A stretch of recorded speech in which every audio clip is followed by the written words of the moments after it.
Our story begins in 1971, when Roger Perron and his wife Carolyn move into an old farmhouse in Rhode Island, along with their 5 daughters.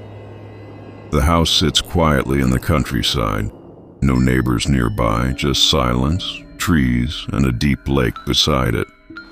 It feels peaceful, but not for long. As they unload their furniture, the family's dog Sadie refuses to step inside. No matter how much they call her, she whines and stays near the porch, her eyes fixed on something unseen. It's as if the animal senses something inside, something dark. The youngest daughter, April, finds a small old toy near the lake, a music box with a mirror that plays a tune when opened. She loves it instantly, unaware of what it hides.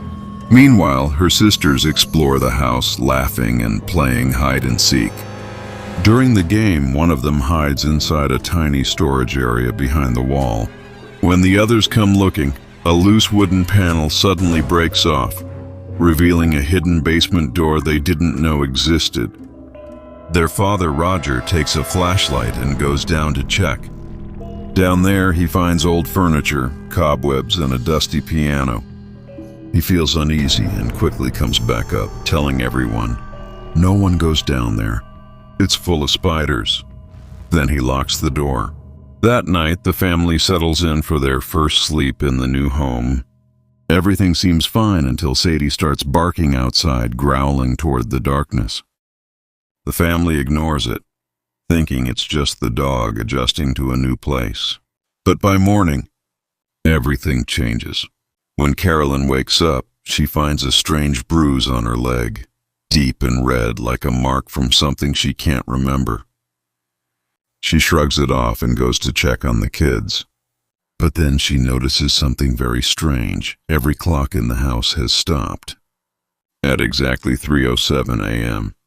She mentions it to Roger, but he dismisses it, saying maybe the clocks just need winding. But before they can think any further, a loud scream comes from outside. They rush out and find Sadie, their dog, dead near the yard. The family is heartbroken and confused. How could this happen overnight? They try to convince themselves it was just an accident. But the tension in the air grows heavier. That night, Roger wakes up again around the same time, 3:07 a.m. He feels a cold draft and hears creaking sounds around the house. When he steps into the hallway, he sees his eldest daughter, Andrea, standing there, half asleep.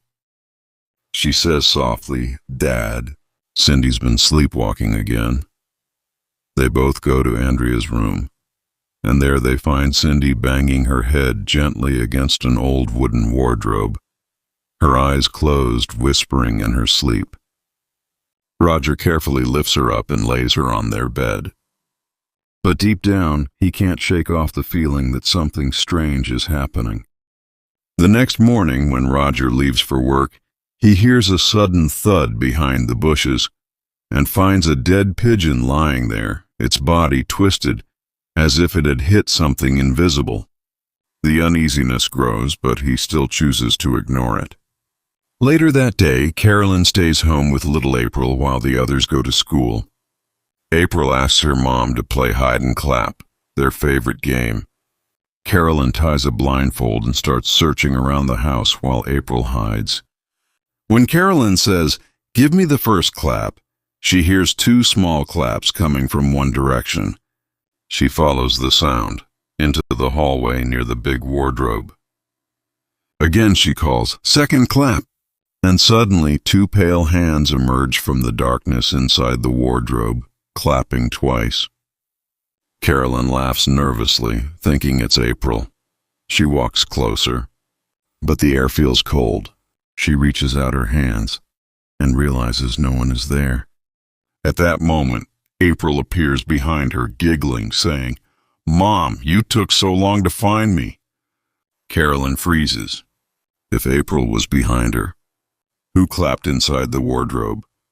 She tries to laugh it off, but deep inside, she knows something's wrong. And as night falls once again, this house, This quiet, isolated home begins to reveal the darkness that has been sleeping inside it for years.